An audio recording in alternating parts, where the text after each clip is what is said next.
Hey, what's up, everybody? Thanks for watching. We are here today with the one and only Jeff and Lee from MxU. Make some noise in the building.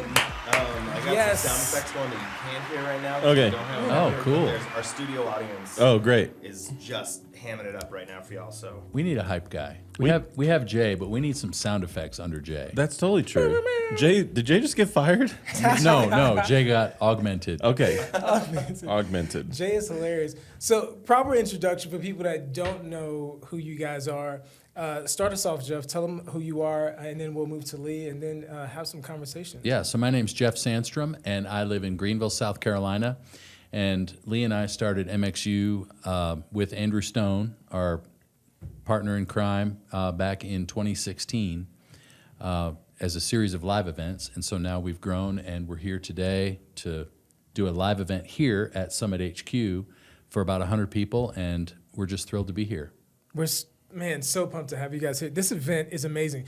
We are here, as Jeff just said, we're live at our Summit HQ headquarters. We've never held an event here. This is actually the first time we've opened our facility up to the public. So this is special for us. The energy here is incredible. Lee, tell us a little bit about you. Yeah, so I'm Lee. I live in California. Spent the last 11 years on staff at a church in Northern California. Anything from audio director of one campus, and then when I left staff, I was the executive worship pastor. So I just transitioned out of that and now full-time growing the MxU gospel. I did not know that. Yeah. I just learned something. There you go, last month. Yep, transitioned to full-time. Yeah, and you were the executive worship pastor there as well. Yeah, I was. Me and another guy split those roles. It was a pretty big operation. There was 10 campuses, a worship school. Just a little. So it was a lot. So just a little place. Yeah, just 10. It took more than one guy. Yeah. Insane. Man, thank you guys for sitting with us. I want people to know, really, MxU blows my mind. I told you guys this at dinner the other night, that this conference, whether it's the 1 day or the 2 day, which is the 2 day is the teams event, right? Right. So I've never been to a conference like this. It's like isn't it fair to even call it a conference? Let's not call it a conference. Well, it's funny. The byline for our live event is, like today, it's called the Ultimate Audio Non-Conference. Yeah, I like that. We were intentional about it not feeling like just a typical conference. Because you go to a conference and there's a guy at a breakout doing a PowerPoint about how to mix, but there's no tracks, there's no band on stage, there's no console.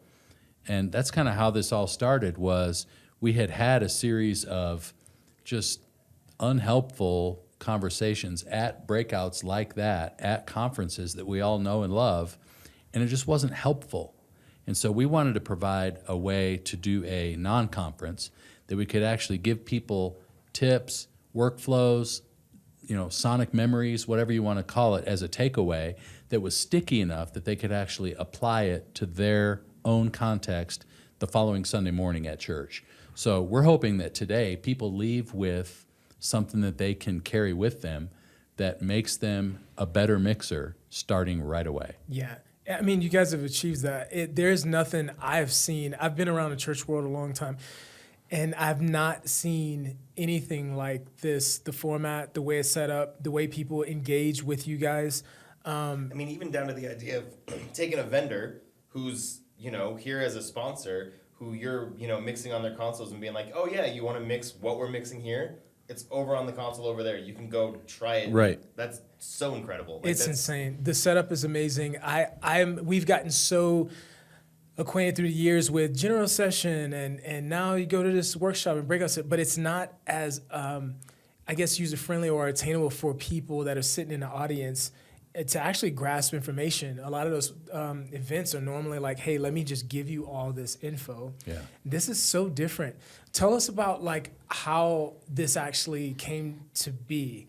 I mean, a lot of people have probably heard this story before, but for people that haven't seen MxU or maybe been to one of the events, tell them how this actually came to be. How you have 3 consoles in a room. I mean, it's a really cool concept, but how did that start? Yeah, so Jeff and Andrew and I were speaking at a trade show in Orlando, Florida, June 15th of 2015. And it was in a tiny ballroom, and we were a panel of audio guys, and there was a moderator, and he asked us the question, so what's the first thing you do when you walk up to an audio console? And Jeff said, well, that's hard to answer that because I don't have a console in front of me.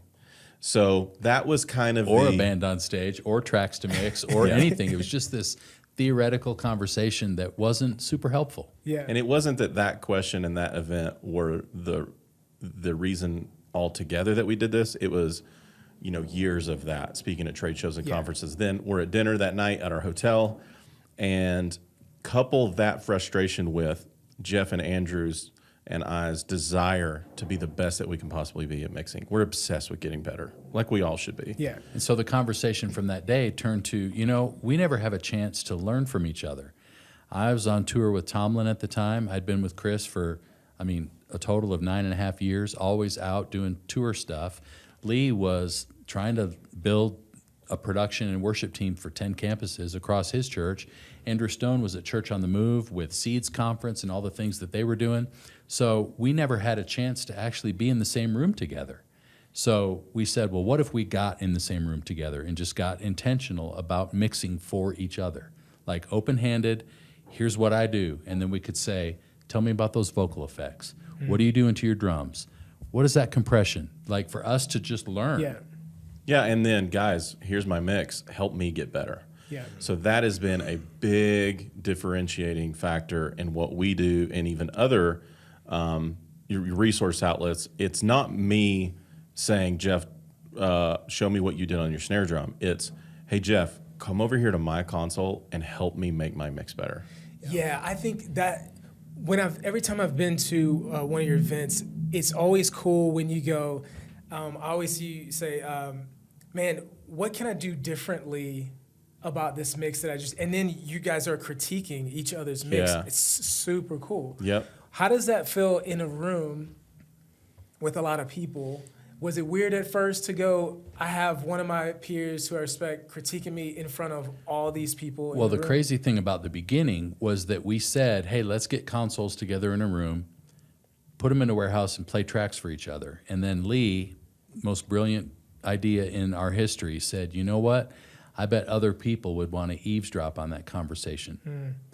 What if we could get 100 people to show up to listen to us talk all day about how we mix? And in that moment, we all had to agree, this is not a mix-off, show-off, showdown thing. This is for us to get better, and they get to listen in on our process of how we're going to get better. So it wasn't us to go, hey, everybody, listen to my drums. Yeah. No, it was, hey, I don't like the sound of my Tom 1. Yeah. Help me make Right. that sound better. Yeah. And that's what people have resonated with more than anything, is that open-handedness and the humility. And it's not false humility. Like, I'm not walking in today going, okay, remind yourself, pretend that you're, this humble person who, no, I want to get better. Yeah. I want to leave today a better mixer than I woke up as this morning. Yeah. Well, so now fast forward now to where you're at now. So Yeah. you started here, you're in the room, people are watching now, and then now there's team day. That's a Yeah. whole nother thing Right. that no one's ever seen before, but it's taken, I guess, this level of hands-on learning to a whole nother level of what you were just saying. Now you got a band on stage. Yep. Now you have lighting. Yep, and video. Okay, so we did a few years of these events, and they kept selling out all over the country. We even did them in Europe, and it sold out. So there was clearly a demand and a giant need for this. Yeah.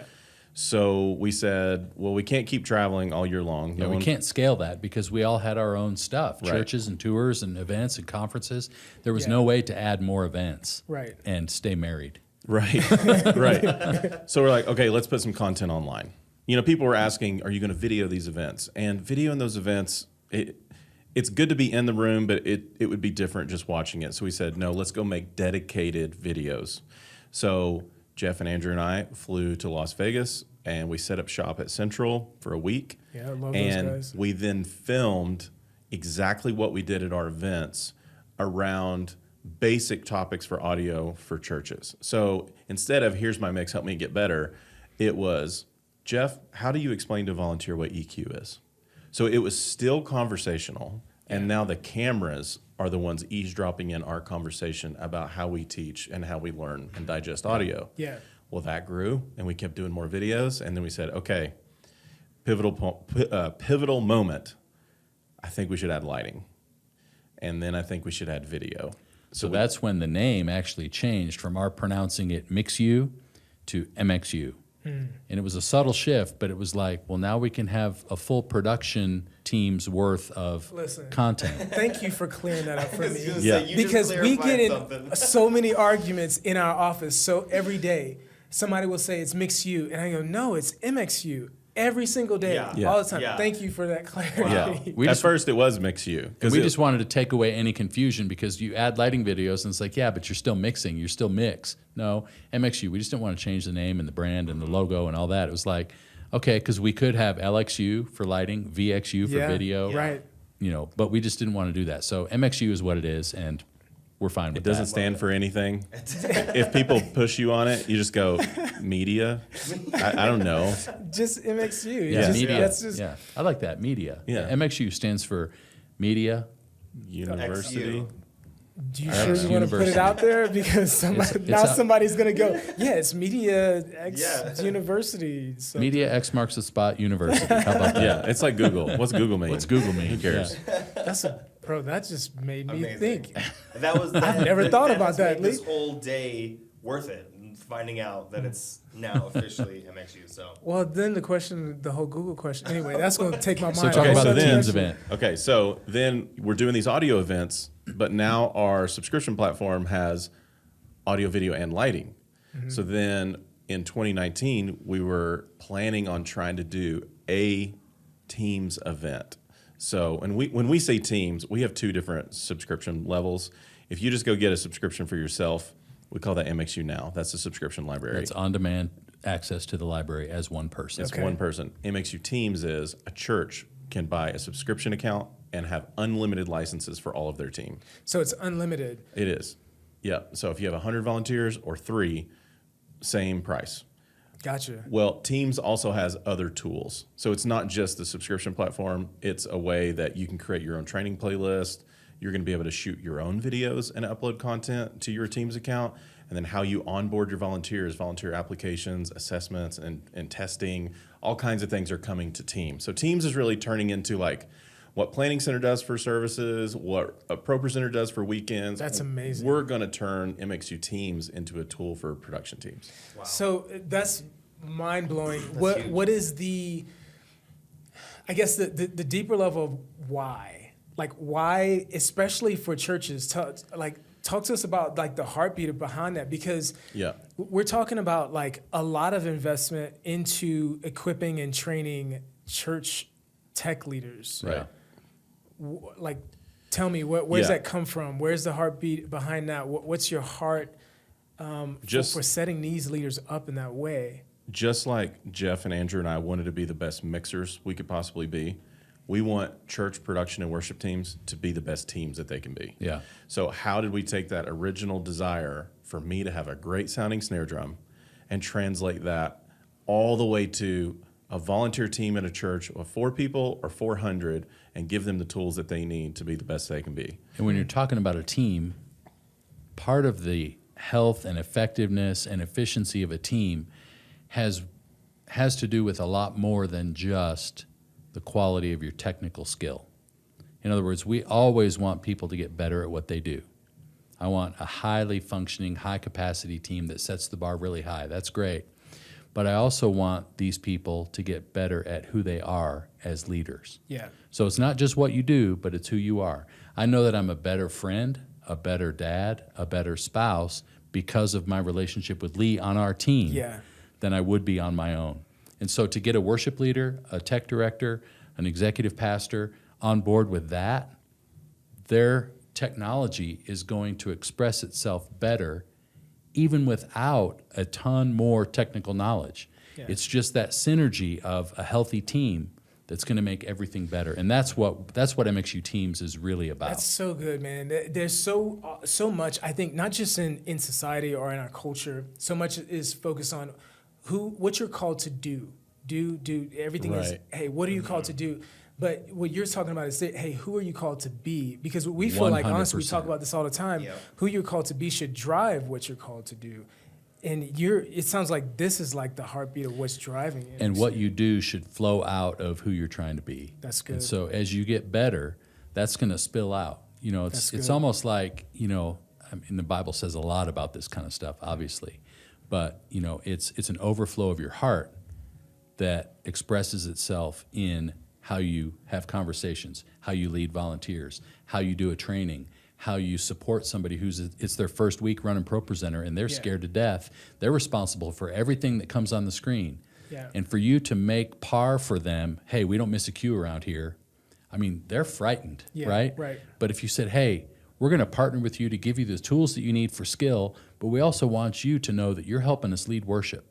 So when you put these words on the screen, you have an opportunity to move people as part of this team. That's a partnership with the team on stage, the guy behind the microphone, the senior pastor who wants people to take a step in their faith. Yeah. It makes a production volunteer see things through a completely different filter. That, you know, if your only job is to not miss a cue, and you miss a cue every week, you go home defeated, you're not gonna keep coming back. Yeah. But if you know that you're tasked with helping this team lead people, sign me up. Man, that's good. The most one of the most incredible things I saw, I was at your event in Riverside, California recently. Yep.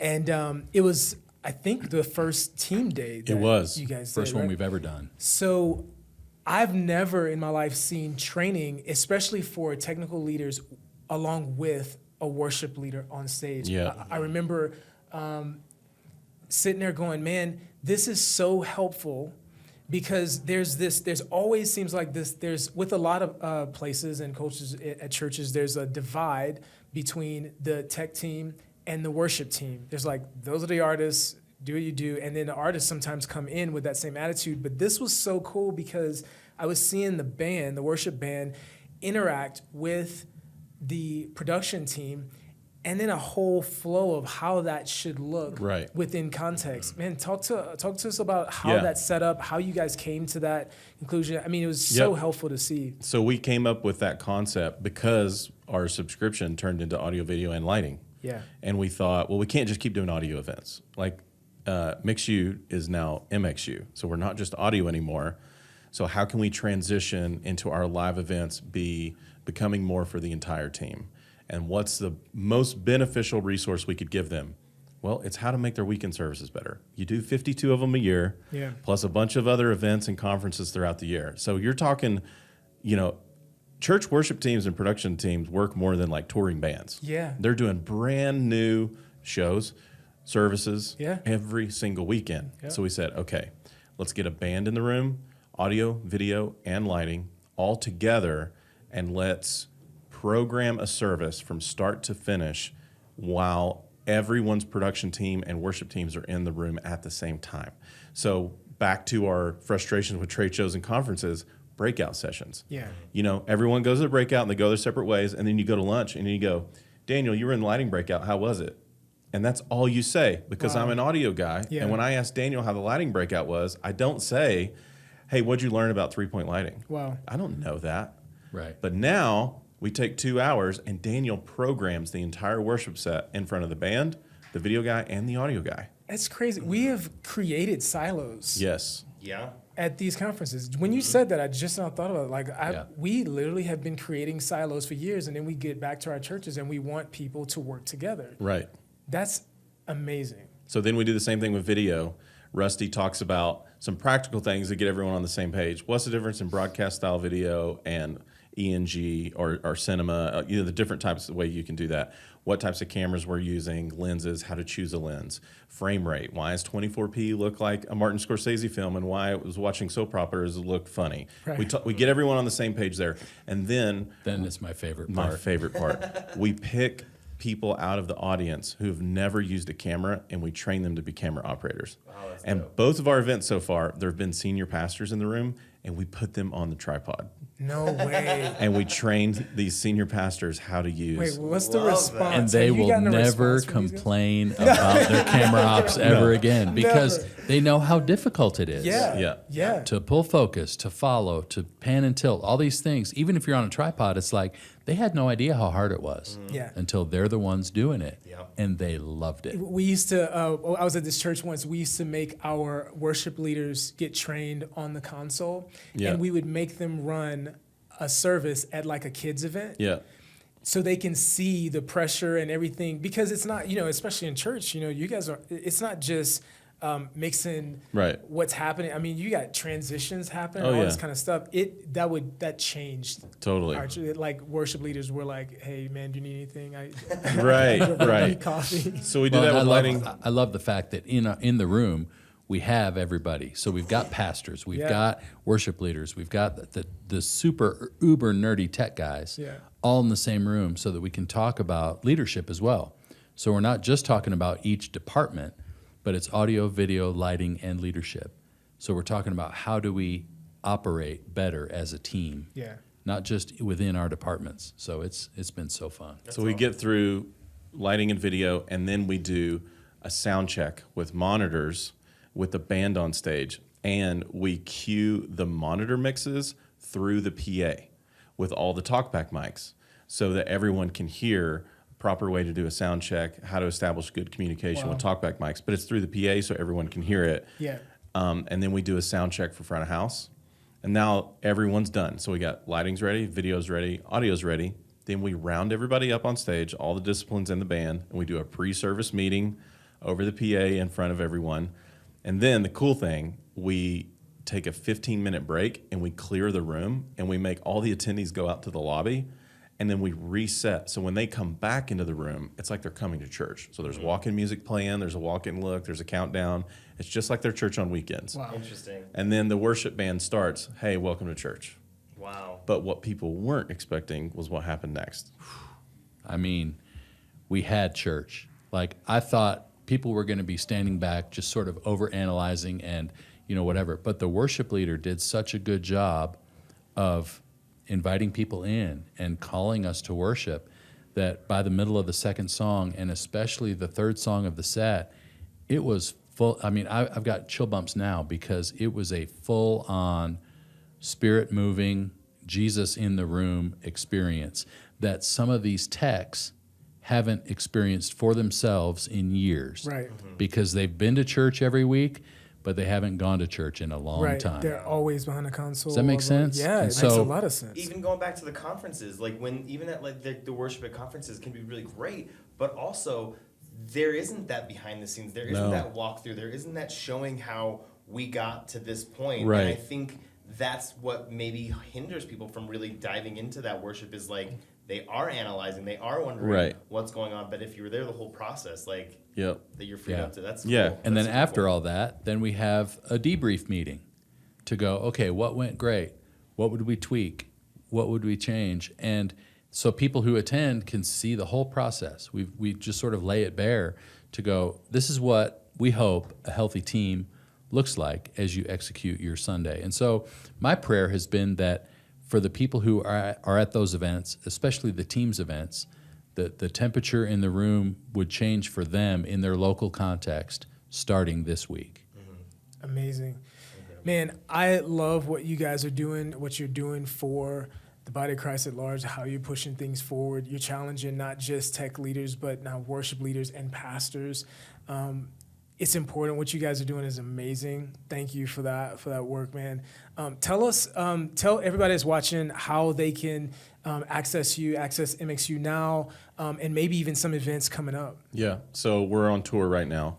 So the tour wraps up mid-October, but we'll be over the next few weeks in Chicago, Tulsa, Atlanta, Charlotte, and Nashville. And then you can find us on social. Everything that we do is announced there. We have a podcast that's been wildly successful. It's like my favorite thing we do. And you can find that on any podcast platform. But then for subscription and resources and this training, you go to our website. So mxu.rocks. Very You cool. can find all that. Man, we believe in these guys. We believe in what they're doing.